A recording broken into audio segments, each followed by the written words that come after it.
안녕하세요. 저는 사연 많은 40대 여성입니다.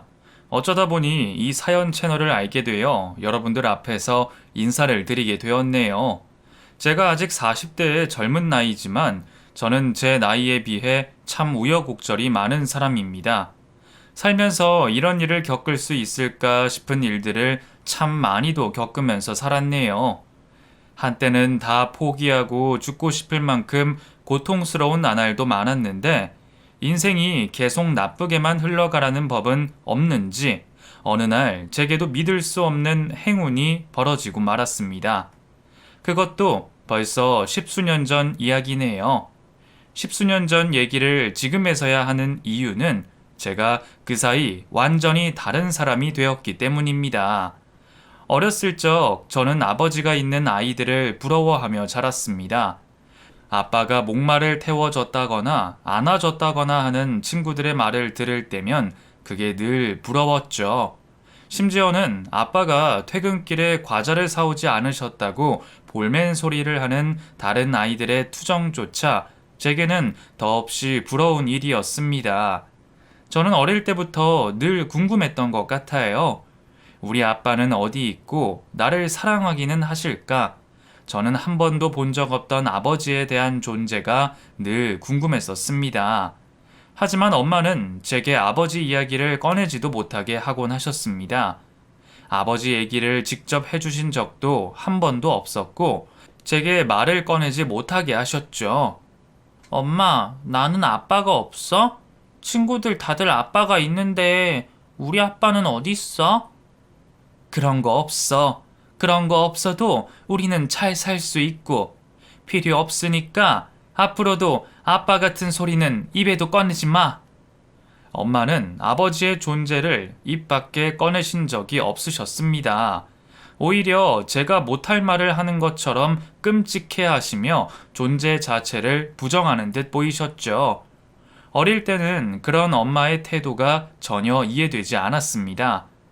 무슨 사정이 있을지 어떤 이유일지 아무것도 몰랐죠. 아버지 얘기가 나오거나 사정 모르는 주변 사람들이 엄마에게 남편의 일을 물을 때면 엄마는 대꾸도 하지 않았고 하루 종일 우울해하곤 했습니다.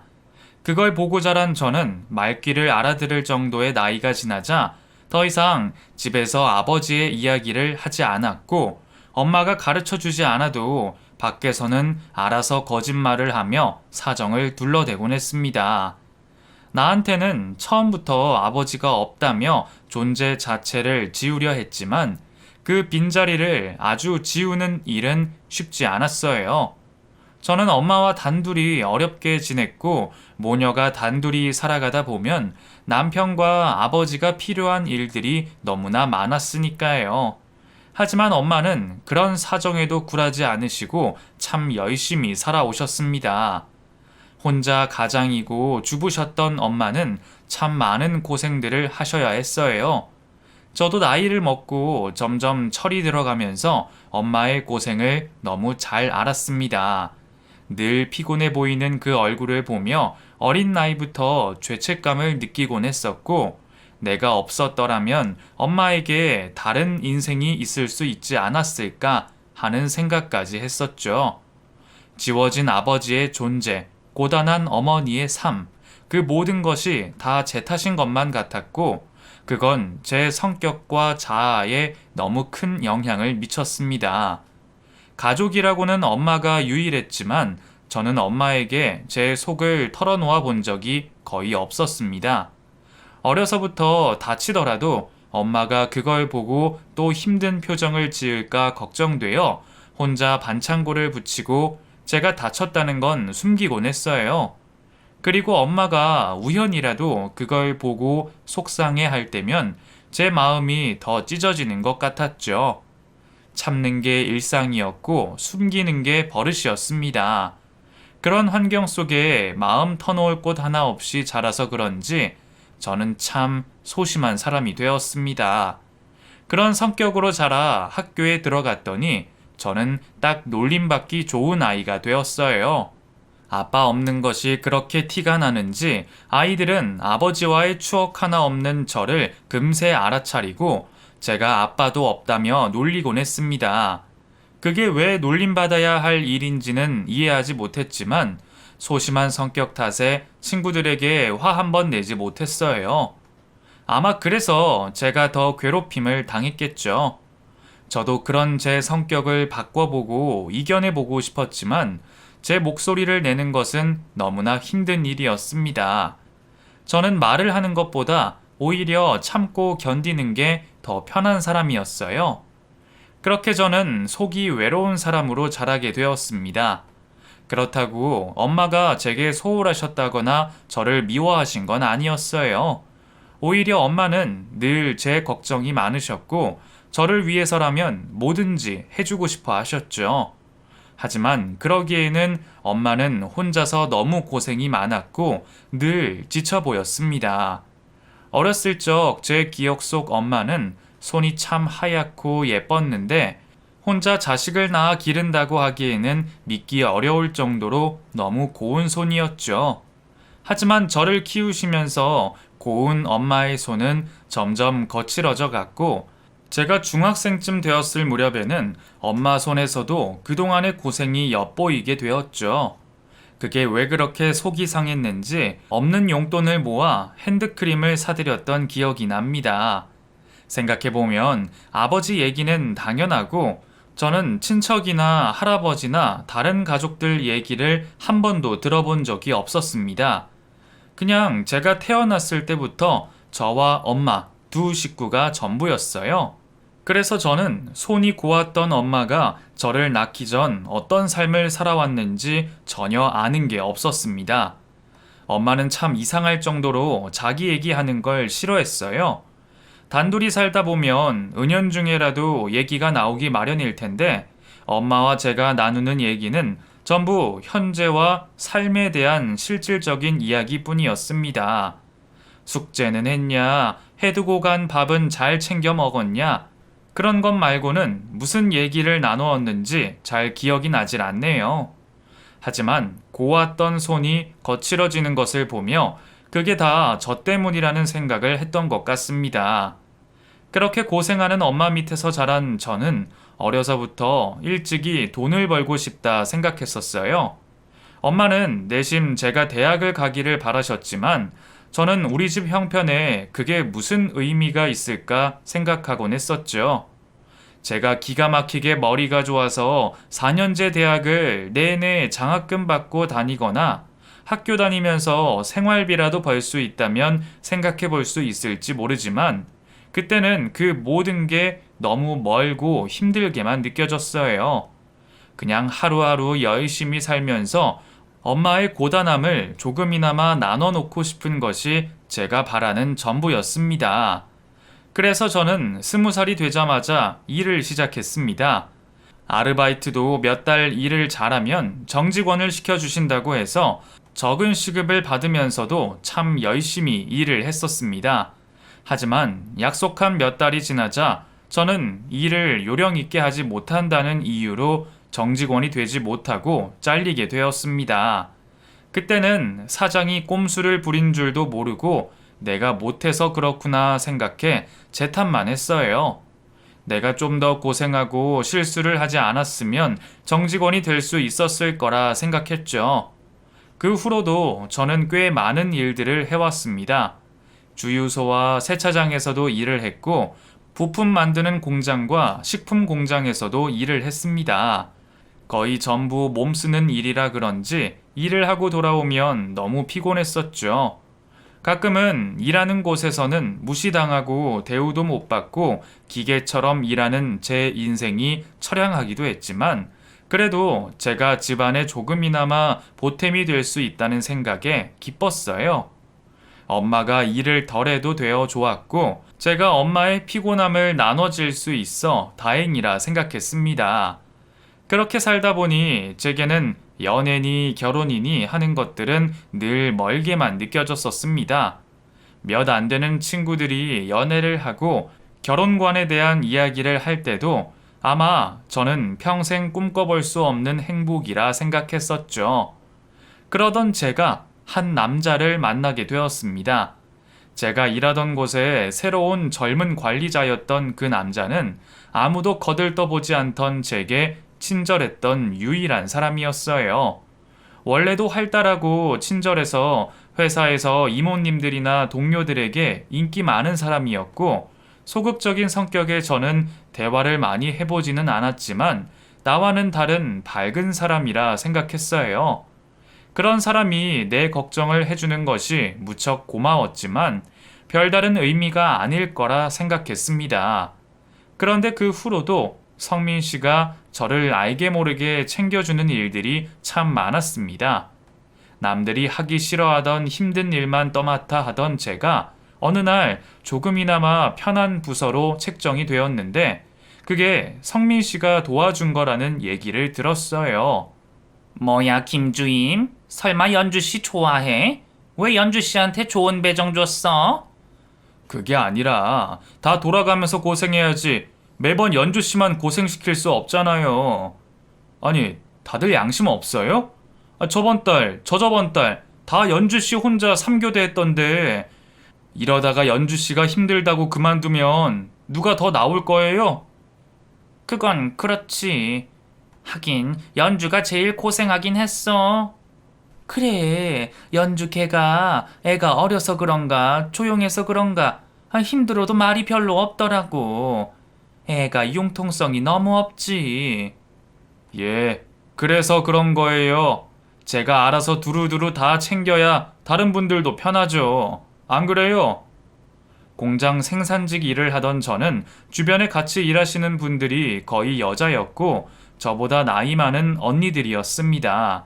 그래서 그런지 다들 말을 잘 못하는 저를 이용하고 휴무를 바꿔달라 부탁이나 했지, 아무도 제 생각해주는 사람은 없었는데, 아무리 일 때문이라지만 성민 씨가 유일하게 저를 생각해준 게 고마웠어요. 아팠을 때 약도 사다 주고 도와주신 게 감사해서 저도 감사의 표시로 몰래 음료수를 가져다 드렸습니다. 받은 게 있으니 그 정도 감사 표시는 해도 될 거라 생각했죠. 그런데 그걸 누가 봤는지 회사 내에서 순식간에 소문이 돌기 시작했어요. 연주씨, 설마 김주임 좋아해? 넌 볼 걸 넌 봐야지. 김주임 꼬셔서 회사 좀 편하게 다니고 싶은 거야? 저번에도 설마 연주씨가 편한 대로 바꿔달라 부탁한 거 아니야? 그게 아니라 저번에 약도 챙겨주시고 신경 써주신 게 감사해서 하나 드린 거예요. 연주씨, 착각하지 마. 연주씨가 그런다고 김주임이 연주씨한테 눈이나 주겠어? 일이나 똑바로 해. 그런 곳에 신경 쓸 시간 있으면 내일 나랑 휴무나 좀 바꿔주던가. 어차피 연주씨는 연애도 안 하고 퇴근하고 할 것도 없잖아? 안 돼요. 연주씨, 내일 저랑 데이트하기로 했는데요. 그쵸, 연주씨? 뭐야? 둘이 정말 그런 거였어? 그럼 말을 하지. 연주씨 왜 말을 안 했어? 알았으면 우리도 축하해줬을 텐데. 그래, 둘이 잘 만나봐. 제가 동료들에게 괴롭힘을 당하고 있던 때 성민 씨가 나타나 저를 구해줬습니다. 웃기게도 제가 아니라 할 땐 별소리를 다 했으면서 성민 씨가 그렇게 말을 하니 다들 입을 싹 다물더라고요. 원래 사람들은 그런가 봅니다. 저 같은 약자들 앞에서는 그저 뭐로든 꼬투리를 잡아 괴롭히고 싶은 모양이에요. 주임님, 도와주셔서 감사해요. 괜히 저 때문에 그런 오해 받으셔서 어떡해요. 죄송해요. 근데 제 마음은 정말 오해하지 마세요. 음료수는 정말 감사해서 드린 거예요. 오해 좀 하면 안 되나요? 연주씨, 그러지 말고 우리 내일 정말 데이트해요. 영화도 보고 밥도 먹어요. 예? 나한테 진짜 고마우면 겨우 음료수 하나로 때우면 안 되죠. 밥이라도 제대로 사주세요. 그리고 저 사람들 그냥 안 넘어갈 거예요. 이렇게 된 거 그냥 만나는 척이라도 하고 제 뒤에 숨으세요. 저도 연주씨가 잘못하는 것도 없이 매번 직원들한테 욕먹는 거 보기가 싫네요. 결국 저는 얼떨결에 성민 씨와 데이트 아닌 데이트를 하게 되었네요. 처음에는 그 사람에게 괜히 미안해서 데이트라 생각하지 않으려고 했지만 저도 모르게 설레였던 것 같아요. 이후 저희는 정말로 연인이 되었습니다. 제가 좋다며 만나보고 싶다는 그 사람의 말이 저도 싫지 않았어요. 그렇게 저는 난생 처음 연애를 하게 되었고 짧은 시간 만에 그 사람에게 빠지게 되었습니다. 태어나서 저한테 그렇게 잘해준 사람은 그 사람이 처음이었어요. 모든 것이 처음인 첫 연애도 그렇고 애인에게 사랑을 받는다는 게 그렇게 행복한 일인지 그제서야 알게 되었죠. 그 행복을 놓치고 싶지 않았던 저는 6개월 만에 제게 결혼하자 말하는 그 사람의 청혼을 수락하게 되었습니다. 연주야, 내가 너 정말 행복하게 해줄게. 내가 많이 모자라도 평생 사랑해줄게. 그 말을 듣고 너무 행복했고 저를 정말 아껴주는 사람이었기에 절대로 후회할 거라 생각하지 않았습니다. 그렇게 저는 26살 한창 나이에 이른 결혼을 하게 되었습니다. 저희 집이나 남편 집이나 두 집 다 홀어머니셨고 막상 결혼을 하려니 형편이 그리 넉넉지 않았기에 저희는 시댁에서 합가를 하게 되었습니다. 시어머니 역시 저희 엄마처럼 혼자 고생하며 아드님을 키우셨기에 저는 시어머니 역시 저희 엄마처럼 생각하며 잘해드리고 싶었습니다. 그래서 같이 일하자는 시어머니 말씀을 차마 거절하지 못했죠. 시어머니는 집 근처에서 작은 피부 미용실 같은 것을 운영하고 계셨는데 마사지나 눈썹 문신 시술도 하고 화장품이나 건강식품 같은 것도 팔고 이것저것 다 하시는 분이셨어요. 그동안 혼자 꾸려오셨는데 혼자서 시술도 하고 판매도 하려니 버거우신지 저와 같이 일을 하면 좋겠다 말씀하셨죠. 너 공장에서 일한다고 괜히 몸 상하지 말고 그냥 나 도와서 같이 장사나 하자. 별로 어려운 건 없어. 그냥 내가 시키는 것만 잘하고 일만 빨리 배우면 된다. 내가 당장은 월급 챙겨주지 못하겠지만 차라리 돈 대신에 여기서 미용 배우고 문신하는 거 배워서 나중에 네 가게 차리면 그게 더 좋지 않겠니? 어차피 빨리 아이 낳을 거면 계속 일할 수도 없잖니. 나중에 애 키우면서 일하려고 해도 이 편이 낫지. 어머니는 제게 일을 가르쳐 주신다며 같이 일하기를 바라셨고 저도 가족을 위해 다니던 공장을 그만두고 시어머니의 일을 돕게 되었습니다. 시어머니 혼자 하시던 작은 마사지 샵이었지만 그곳에서 워낙 많은 일을 해서 그런지 저 혼자 할 일이 한두 가지가 아니었습니다. 매일 아침마다 가게를 쓸고 닦고 일을 시작한 뒤에도 하루 종일 쉴 틈이 없었어요. 손님들 챙기고 건강식품 설명하고 한다고 정작 제가 어머님이 말씀하시는 기술을 배울 기회는 별로 없었습니다. 가족이라며 기술을 전수해 준다며 부리시면서도 월급을 주지 않으셔서 저는 돈 한 푼 받지 못하고 열심히 일만 했습니다.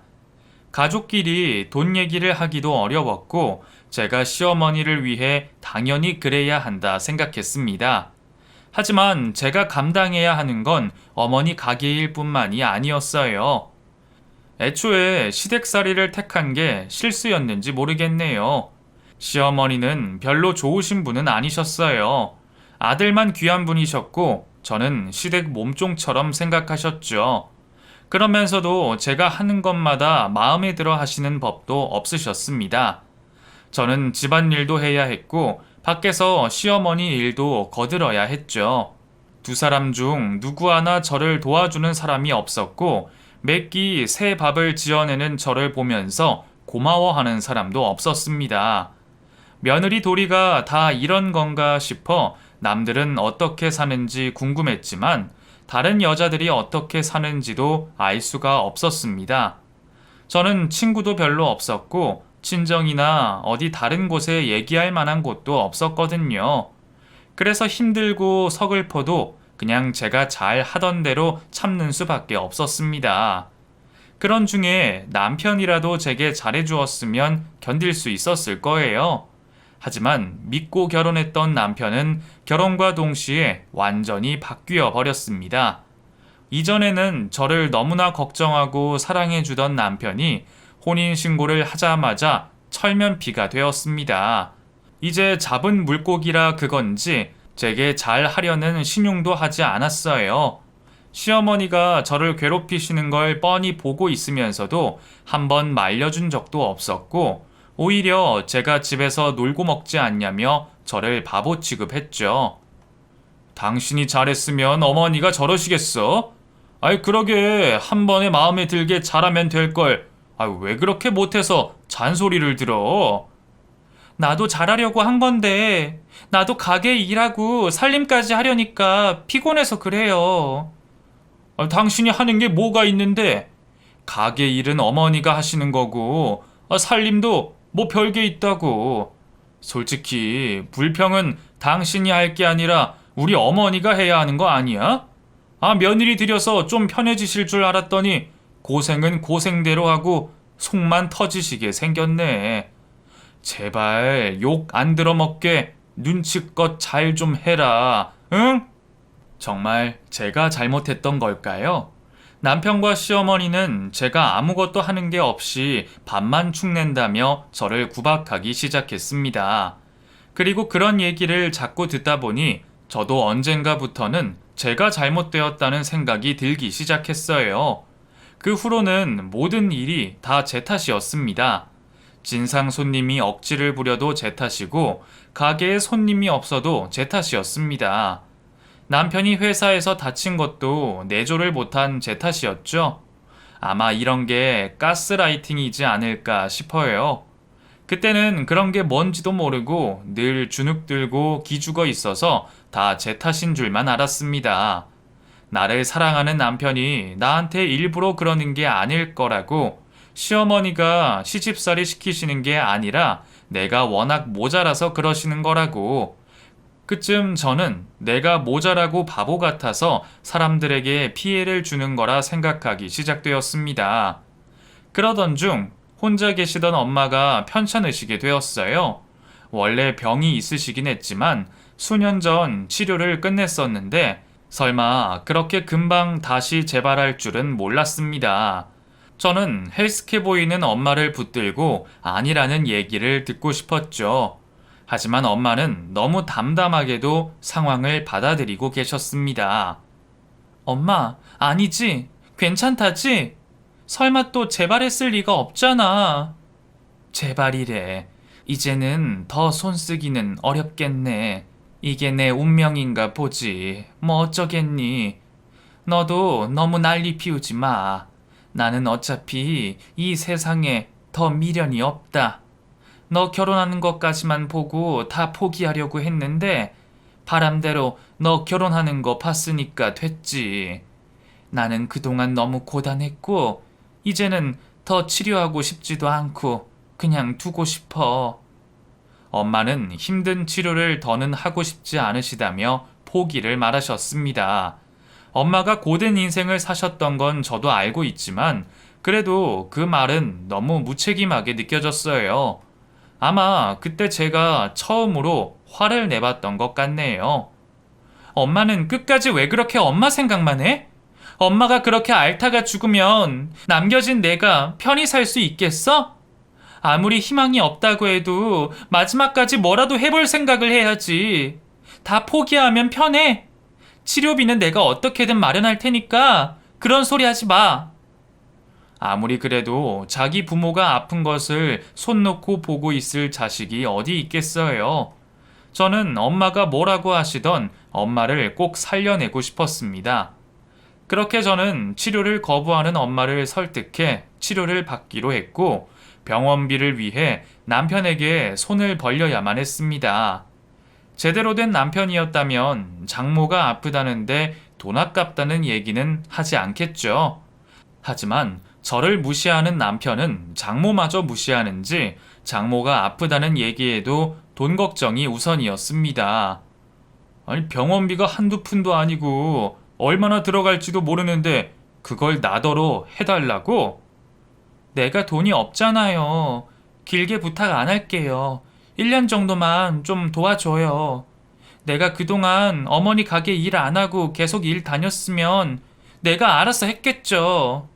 나도 가족 생각하느라 상황이 이렇게 된 건데 그것도 이해 못 해줘요? 그래서 이제 와서 우리 엄마 때문에 돈 못 벌었다고 시위하는 거야? 그게 아니라 당신도 우리 엄마 위해서 좀 도와달라는 거예요. 그렇다고 내가 아픈 엄마 저렇게 둘 수는 없잖아요. 앞으로 평생 다른 건 바라지 않을 테니까 제발 우리 엄마 병원비만 해결해 주세요. 그래, 당신 약속대로 딱 1년이야. 그 이상은 나도 못 도와줘. 그리고 당신 내가 이 부탁 들어주면 앞으로 내가 말하는 건 군말 않고 다 해야 해. 확실히 약속한 거야? 네, 다 당신 말대로 할게요. 그렇게 거의 사정하듯 해서야 저는 남편에게 도움을 받을 수가 있었습니다. 그 후로 저는 숨 쉴 틈 없이 살아야 했습니다. 제가 엄마 간병을 한다고 해서 제 사정을 봐줄 사람들이 아니었어요. 엄마 간병을 하고 잠시 돌아온 집에서 밀린 청소, 빨래들을 해놔야 했고, 그렇게 저는 살림과 아픈 엄마 간병까지 24시간을 바쁘게 살아야 했습니다. 그때는 하루 3시간도 겨우 잤던 것 같아요. 그마저도 집안 안 챙긴다고 잔소리하는 시모와 남편의 욕을 들으면서 말이죠. 결혼 전에는 저와 우리 엄마 위해서 뭐든 다 해줄 것 같이 말했으면서 남편은 매달 병원비로 생색을 내곤 했습니다. 자기 혼자 벌어서 엄한 곳에 갖다 버린다며 늘 저와 엄마를 무시하는 소리를 하곤 했습니다. 그 말도 어이가 없었지만 남편의 변해버린 실체를 알아버린 저는 다른 곳에는 더 큰 돈도 쓰면서 사람 목숨값 아까워하는 남편이 이해되지가 않았습니다. 사실 그때 남편은 저 말고 다른 여자와 바람을 피고 있었거든요. 제가 엄마 간병하느라 바빠서 외로웠다며 말도 안 되는 변명을 했던 남편은 오히려 들킨 후로는 아주 당당하게 외도를 하고 다녔어요. 그 여자와 여행을 가고 그 여자에게 선물을 사주고 그 모든 것들을 제게 대놓고 보여주곤 했습니다. 한 번은 저한테는 한 번도 사준 적 없던 명품 가방을 사들고 와서는 그 여자 선물이라며 제게 자랑을 하더군요. 어때? 예쁘지?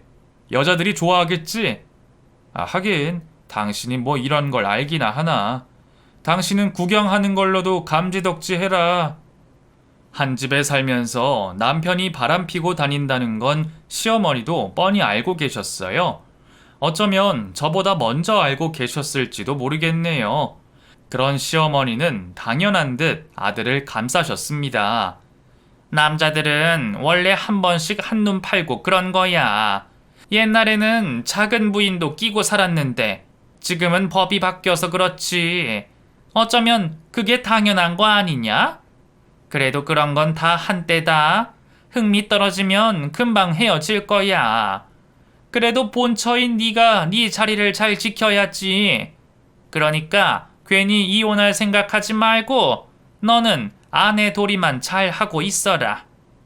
어쩜 하나같이 사람 같지 않은지 그때는 모욕적인 그 얘기들을 들으면서도 아무 말을 할 수 없었습니다.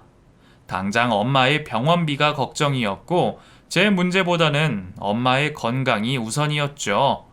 그래서 저는 엄마 앞에서 그런 내색을 할 수 없었고 아픈 엄마 앞에서는 여전히 행복하고 잘 살고 있는 것처럼 연기를 해야 했습니다. 차라리 엄마 앞에서 솔직할 수 있고 내 신세 한탄이라도 할 수 있었으면 좋았을까요? 하지만 저는 엄마가 돌아가시는 그날까지 그럴 수가 없었습니다.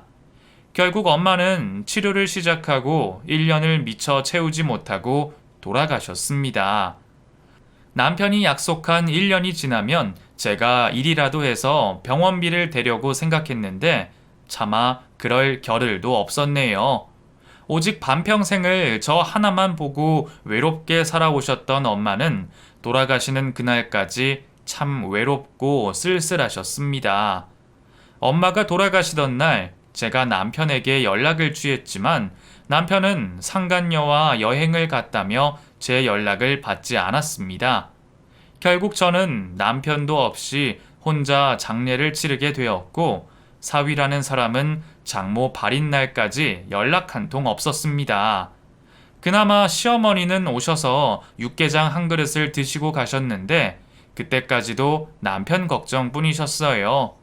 안 그래도 엄마마저 돌아가시고 천의 고아가 되었다 싶어 가슴이 찢어지는데 참 해도 해도 너무했습니다. 그런데도 이혼 결심은 차마 서지를 않았어요. 그땐 제가 정말 제정신이 아니었는지 그런 남편과 시모라도 곁에 있었으면 싶더라고요. 이제는 정말 엄마도 없고 아무도 없다고 생각하니 미칠 것 같은데 이혼까지 한다면 완전히 혼자가 된다는 생각에 두려웠습니다. 그래서 저는 어떻게든 껍데기 남편이라도 붙들고 싶었죠. 하지만 끝까지 열쇠를 쥐고 있는 건 그쪽이었어요. 엄마 돌아가시자마자 남편이 기다렸다는 듯이 제게 이혼을 요구했습니다. 나도 그동안 당신이랑 장모님 생각해서 참은 거야.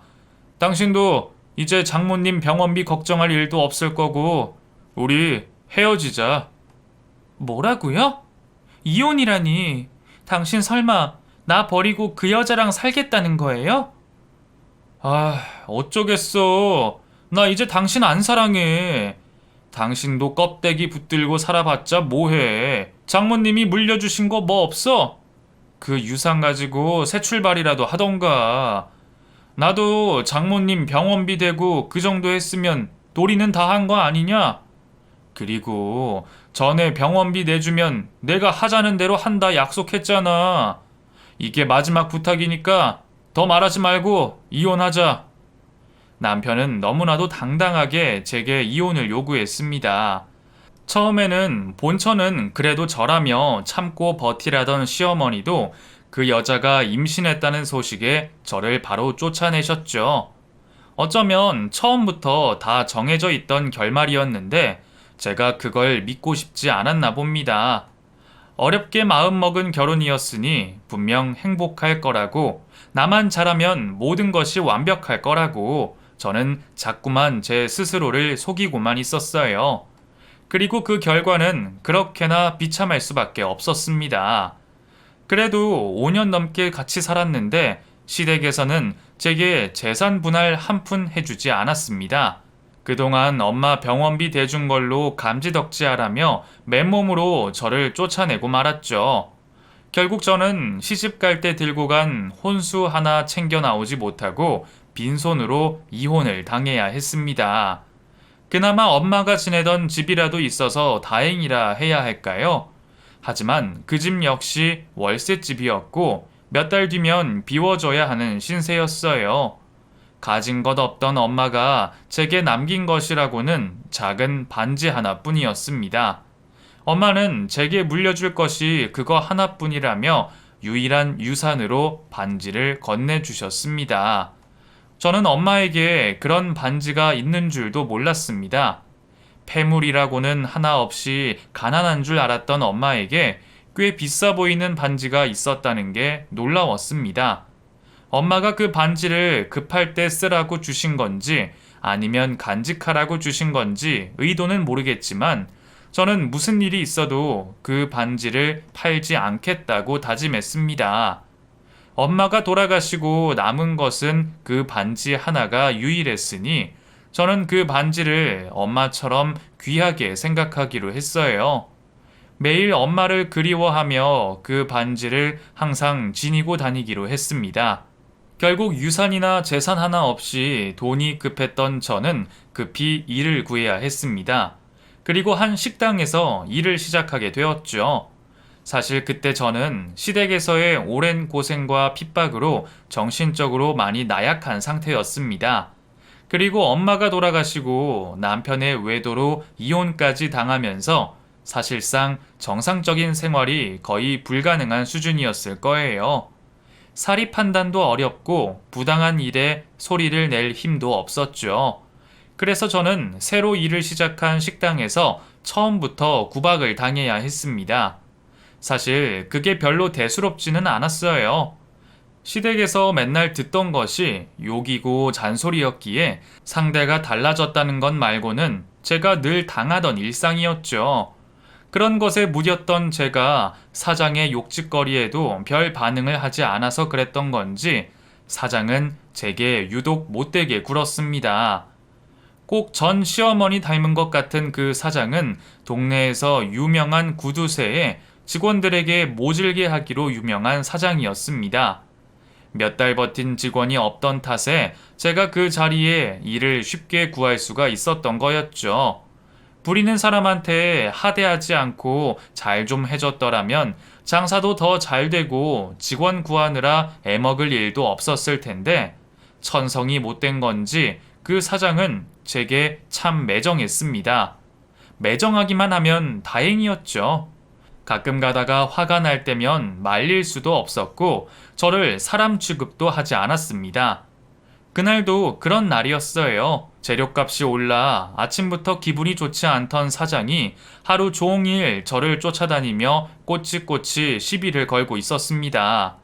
그날따라 손님도 없고 제가 몸이 아파 실수를 해서 딱 잡돌이하기 좋은 날이었을 겁니다.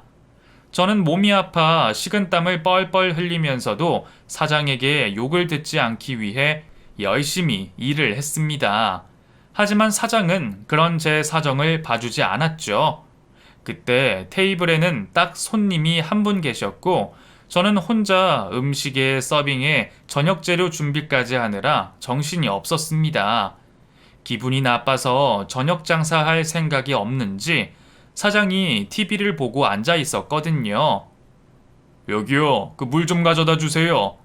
네, 잠깐만요. 채소를 다듬던 저는 손을 급히 씻고 손님에게 물병을 가져다 드렸습니다. 그런데 아차 하는 사이에 사고가 벌어졌어요. 제가 물기 있던 손으로 물병을 들고 가다가 그만 떨어뜨려 넘어지면서 옆에 있던 화분을 쓰러뜨리고 말았습니다.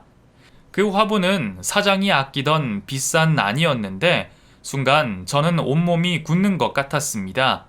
10원짜리 실수만 해도 불같이 화를 내는 사장이 제가 비싼 난을 깨뜨렸으니 화가 잔뜩 났을 게 분명했습니다. 아니나 다를까 손님이 와도 엉덩이 붙이고 있던 사장은 쏜살같이 달려와 제 뺨을 때렸습니다. 이년이 기어이 사고를 치네 사고를 쳐! 이게 얼마짜린 줄 알고 이 사단을 낸 거야! 그때는 맞은 것보다 비싼 난을 얼마를 물어줘야 할까 그 걱정이 더 컸습니다. 한 달 월급도 얼마 안 되는데 그 돈은 어떻게 감당해야 하나 싶어서 최대한 선처를 위해 저는 싹싹 빌 수밖에 없었습니다. 사장님 죄송해요. 잘못했어요. 한 번만 용서해 주세요. 손님이 보고 있는 앞에서 매를 맞고 창피를 당했지만 그런 걸 신경 쓸 겨를이 없었네요. 그렇게 제가 싹싹 빌고 있는데 갑자기 혼자 계시던 손님이 저희를 말리러 와서는 제 손을 보고 물으셨습니다. 이 반지 어디서 났어요? 예? 이건 저희 엄마 유품인데. 아니, 그게 정말입니까?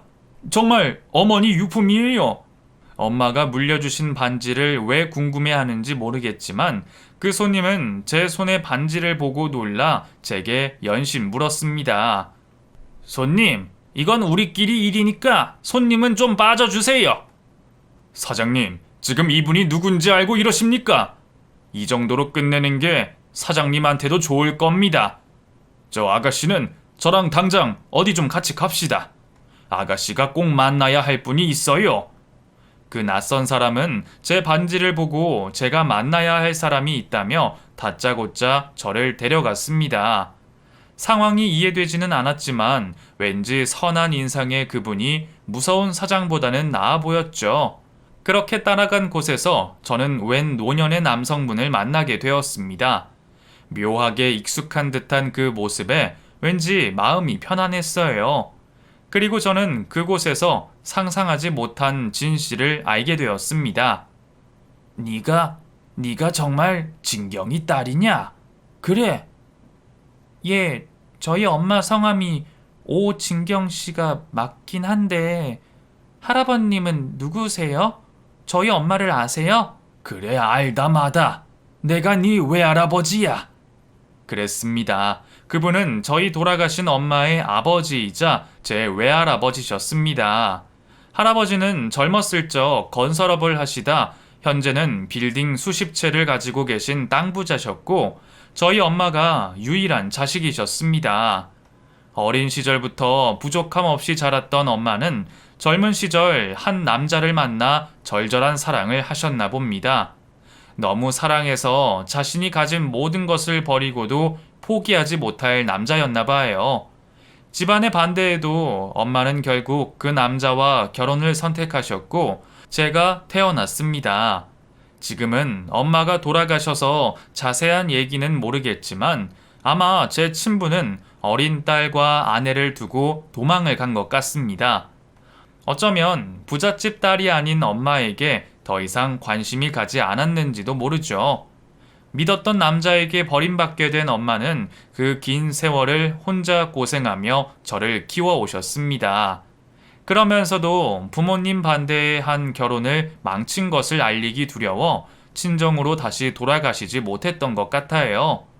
그제라도 친정으로 돌아가 도움을 구했으면 되지 않았을까 싶지만 고집센 엄마의 성격을 떠올리면 이해가 되기도 했습니다. 그리고 제가 결혼해서 잘 사는 줄 알았던 엄마는 끝까지 제게 외갓집에 대해 말씀하지 않으셨나 봐요. 결국 엄마는 제게 할아버지에게서 물려받은 반지 하나만 남긴 채 아무 말씀 없이 돌아가셨고 저는 모든 사정을 알고 계셨던 할아버지의 오랜 지인이신 그 손님 덕분에 뒤늦게서야 엄마의 과거와 제 가족의 이야기를 알게 되었습니다. 그날 기적의 상봉을 하게 된 저와 할아버지는 며칠 동안 참 많은 이야기를 나누었습니다. 할아버지가 궁금해하실 만한 엄마와 저의 추억들과 아픈 엄마의 마지막 모습들, 그리고 제가 힘겹게 살아온 그 세월들까지도 할아버지 앞에서는 전부 털어놓았어요. 신기하게도 평생 같이 산 엄마에게는 그런 얘기를 한 번도 해보지 못했는데 처음 만난 외할아버지 앞에서는 못했던 이야기를 다 하게 되었네요. 할아버지라 그런지 한없이 인자해 보이셨고 말을 하는 것만으로도 위로가 되는 기분이었죠. 하지만 할아버지는 위로에서 넘어가지 않으셨습니다. 제가 시댁에서 이혼을 당하고 쫓겨나고 식당 사장에게 고통을 당한 이야기를 들으신 할아버지는 크게 화를 내셨습니다. 그리고 저 대신 복수를 해주겠다 하셨죠. 감히 내 손녀딸을 건드린 그것들을 내가 가만히 둘 수가 없지. 감히 내 손녀를 때려? 그 식당 건물도 우리 건물이니까 당장 내보내주마. 아마 앞으로 네가 그 남자 볼 일은 평생 없을 거다. 그리고 그 금수만도 못한 시댁 식구들은 내가 무슨 수를 써서라도 되갚아줄 테니 너는 걱정하지 말아라. 이혼 소송도 지금 다시 하면 되고 그것들 제대로 혼내주고 아주 간통으로 깜빵까지 보내버려야지. 그동안 네가 얼마나 고생이 많았겠니? 내가 있으니까 너는 이제 걱정하지 말고 마음 편히 있거라. 내가 진경이한테는 너무 모질게 했어. 그래서 걔가 내 얘기를 너한테도 안 했겠지. 나도 긴 세월 후회가 많았고 너는 내가 앞으로 행복하게 해주마. 그 후로 할아버지는 정말 저 대신 복수를 해주셨습니다. 비싼 변호사를 만나 제 이혼 소송을 진행해 주셨고 저는 그제서야 제대로 된 이혼 소송을 청구할 수 있었어요. 게다가 그때는 간통죄가 아직 있던 시절이라 불륜을 저지른 그 인간들은 실형을 피하지 못했어요. 둘 사이의 자식이 가장 확실한 증거였기에 다른 증거들을 더 찾아볼 필요도 없었죠.